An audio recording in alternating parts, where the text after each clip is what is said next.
Assalamualaikum warahmatullahi wabarakatuh. Perkenalkan, nama saya Alif Fadila. Saya dari mahasiswi Institut Kesehatan Mitra Bunda Batam, Prodi Sarjana Kebidanan dan Pendidikan Profesi Bidan. Di sini saya akan mempresentasikan brosur saya yang berjudul Gizi Seimbang Ibu Hamil. Baiklah, assalamualaikum ibu-ibu semua. Selamat pagi, apakah ibu-ibu semuanya sehat? Alhamdulillah kalau sehat ya Bu. Sebelumnya saya berterima kasih kepada ibu-ibu semua telah mengikuti acara kita pada pagi ini ya Bu.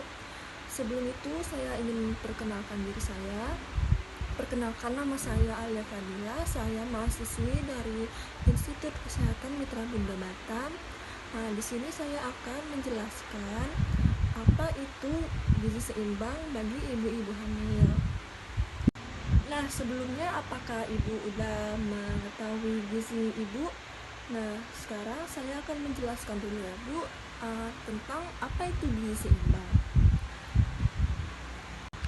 Nah, ibu-ibu di sini perlu ketahui gizi seimbang itu adalah susunan pangan sehari-hari yang mengandung zat gizi dalam jenis dan jumlah yang sesuai dengan kebutuhan tubuh, dengan memperhatikan prinsip keanekaragaman pangan, aktivitas fisik, perilaku hidup bersih, dan memantau berat badan secara teratur dalam rangka mempertahankan berat badan normal untuk mencegah masalah gizi. Nah, di situ kan ada dijelasin ya ibu-ibu tentang keanekaragaman pangan.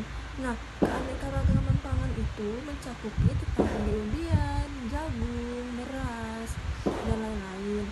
Nah, sedangkan aktivitas fisik itu seperti ibu berolahraga, yoga, senam ibu hamil. Nah, lalu kalau perilaku hidup bersih itu ibu harus menjaga kebersihan personal hygiene ibu, kayak mandi 2 kali sehari, jangan lupa memakai sabun ya Bu, dan jangan lupa menggosok gigi, itu paling penting. Apakah ibu-ibu sudah mengerti tentang apa itu gizi seimbang? Baiklah ibu-ibu, kalau ibu-ibu sudah mengerti ya Bu. Nah, selanjutnya di dalam brosur saya ini, di sini ada tertulis tentang manfaat gizi seimbang bagi ibu hamil. Nah, ibu-ibu juga harus mengetahui apa itu manfaatnya. Nah, gizi seimbang ini banyak loh Bu manfaatnya. Lah, yang pertama, memenuhi kebutuhan zat gizi ibu dan janin. Kebutuhan zat gizi ibu itu penting dan janin ibu juga lebih penting ya Bu. Yang kedua, mencapai status gizi ibu hamil dalam keadaan normal sehingga dapat menjalani kehamilan dengan baik dan aman. Apakah ibu ngerti tentang mencapai status gizi ibu hamil? Nah, yang ketiga, membentuk jaringan untuk tumbuh kembang janin dan kesehatan ibu. Yang keempat, mengatasi permasalahan selama kehamilan, seperti permasalahan ibu sering sakit perut, sering kontraksi.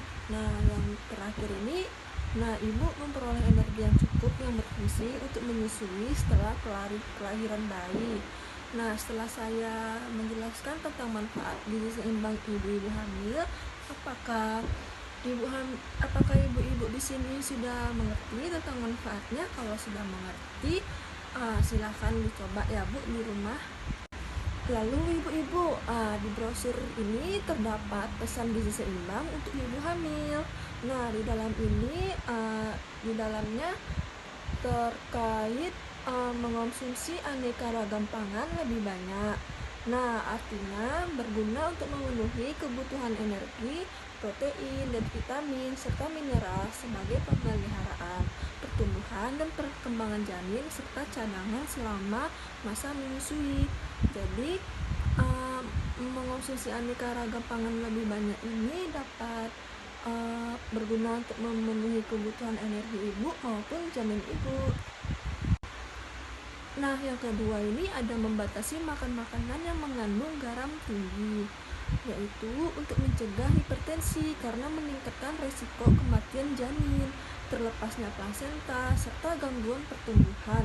Nah, maksudnya untuk mencegah hipertensi ini adalah untuk mencegah ibu dari darah tinggi, karena darah tinggi ini bisa meningkatkan resiko kematian janin. Jadi harus diwaspadain sekali ya Bu. Kalau ibu sebaiknya ibu kalau menggunakan garam boleh, dan jangan sering-sering. Lalu selanjutnya minum air putih lebih banyak mendukung sirkulasi janin, produksi cairan amion. Cairan amion ini cairan ketuban ya Bu, dan meningkatnya volume darah, mengatur keseimbangan asam basa tubuh, dan mengatur suhu tubuh. Asupan air minum ibu hamil sekitar 2-3 liter atau 8-12 gelas per hari ya Bu. Jadi jangan sampai kurang dari 8 atau kurang dari 8 sampai 12. Nah, selanjutnya membatasi minum kopi. Karena minum kopi ini mengandung kafein. Dalam kopi meningkatkan buang air kecil yang berakibat dehidrasi. Tekanan darah meningkat dan detak jantung meningkat. Paling banyak 2 cangkir kopi per hari. Ibu-ibu jangan sampai minum kopi sampai 5 cangkir per hari ya Bu. Nah, kalau bisa boleh misalnya pagi minum kopi atau malam minum kopi. Sebaiknya sekali 1 hari ya Bu. Nah, selanjutnya ibu bisa buka bagian brosur di bagian belakang ya Bu. Nah, di bagian belakang ini juga ada penambahan kebutuhan zat gizi selama hamil, yaitu kebutuhan gizi untuk ibu hamil setiap harinya ditambah sesuai dengan usia kehamilan. Hal ini dikarenakan adanya perkembangan dan pertumbuhan janin. Berikut merupakan jumlah penambahan yang harus dipenuhi selama hamil ya Bu. Nah, ibu bisa lihat di sini ada tabel. Di tabel ini terdapat trimester 1, trimester 2, 3 ya Bu. Nah, di trimester 1 ini ada berapa energi, protein, lemak, dan karbohidrat. Nah, contoh makanannya yaitu biskuit 1 buah besar, telur ayam rebus 1 butir, atau susu sapi segar. Nah, ibu bisa memakan makanan yang ada di tabel seperti ini ya Bu. Nah, ibu-ibu bisa lihat di bawahnya lagi ada frekuensi makan, merupakan seringnya seseorang melakukan kegiatan makan dalam sehari, baik makanan utama ataupun selingan, sebanyak 3 kali makan utama dan 2 kali makan selingan atau porsi kecil, namun sering dan harus sesuai porsi di bawah ini. Nah, ibu-ibu juga bisa lihat di tabel ini. Nah, di tabel ini ada kategorinya nasi, lauk pauk hewani, lauk nabati, sayuran, buah-buahan. Nah, porsinya itu kayak nasi 4-6 piring, lauk pauk 4-5 porsi, lauk nabati 2-4 potong sedang, sayuran 2-3 mangkok, buah-buahan 3 porsi ya Bu. Nah, di brosur yang di tengah ini ada jenis makanan yang tersusun dalam satu hidangan makan. Yang pertama itu ada makanan pokok Bu, yaitu sebagai sumber karbohidrat, yaitu padi-padian atau serealia seperti beras, jagung, dan gandum. Nah, kalau ibu-ibu tidak suka padi-padian, ibu bisa memakan beras, jagung, gandum. Beras kan makanan kita sehari-hari ya Bu. Nah, yang kedua ini ada sumber protein, yaitu sumber protein hewani seperti daging, ayam, telur, susu, dan keju, serta sumber protein nabati seperti kacang-kacangan. Misalnya kalau ibu ada alergi daging atau ayam, ibu juga bisa mengonsumsi kacang-kacangan, susu, keju.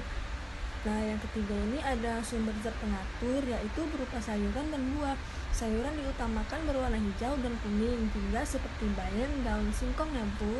Nah, di brosur bagian belakang ini ada zat gizi yang diperlukan selama hamil ya Bu. Di sini pada masa kehamilan dianjurkan mengkonsumsi makanan yang mengandung zat gizi tertentu sebagai penunjang kesehatan ibu dan janin maupun untuk keperluan perkembangan dan pertumbuhan janin. Nah, di sini Bu ada tabel untuk mengetahui zat gizi apa yang diperlukan ibu selama hamil ya Bu. Nah, di sini ada 3 tabel Bu. Tabel pertama trimester 1, tabel 2 trimester 2, tabel yang ketiga ada trimester 3. Nah, ibu bisa dilihat di tabel pertama ini ada nama zat gizi, fungsi, dan bahan makanan. Ibu-ibu bisa lihat sendiri ada asam folat, asam lemak tak jenuh, vitamin B12, vitamin D, dan ada fungsi dan serta bahan makanannya ya Bu. Ibu di tabel pada trimester yang kedua ini juga terdapat nama zat gizi, fungsi, dan bahan makanannya ya Bu. Nah, di nama zat gizi ini ada vitamin A, kalsium, dan zat besi. Fungsi dari vitamin A itu proses metabolisme, pembentukan tulang sistem saraf. Fungsi kalsium, pembentukan tulang dan gigi janin dan ibu. Di zat besi, fungsinya itu membentuk sel darah merah, mengangkut oksigen ke seluruh tubuh dan janin. Nah, pada tabel di trimester ketiga ini nama zat gizinya yaitu ada vitamin B6, ada serat, ada vitamin C, ada seng, dan ada yodium. Nah, fungsinya juga terdapat fungsi masing-masing dan bahan makanannya masing-masing. Nah, ibu-ibu harus perhatikan fungsi dan serta bahan makanannya ya Bu. Ibu jangan salah, itu bisa. Nah, setelah saya jelaskan brosur saya tadi Bu, apakah ada yang ingin Ibu tanyain? Baiklah Bu, kalau ibu-ibu sudah paham ya Bu, alhamdulillah. Nah, pesan saya, ibu-ibu harus menerapkan gizi seimbang ibu, baik itu makanannya, gizinya, porsinya. Walaupun ribet, tapi itu bagus untuk ibu dan janin ibu. Ibu-ibu yang belum menerapkan harap diterapkan mulai dari sekarang ya Bu. Bagi ibu-ibu yang sudah menerapkannya, nah itu bagus sekali Bu, ibu dapat melanjutkannya, jangan sampai terputus ya Bu, diterapkan dalam sehari-hari. Nah, sekian materi saya. Terima kasih kepada ibu-ibu yang sudah berkunjung pada pagi hari ini. Apabila saya ada kata-kata, mohon maaf ya Bu. Assalamualaikum warahmatullahi wabarakatuh.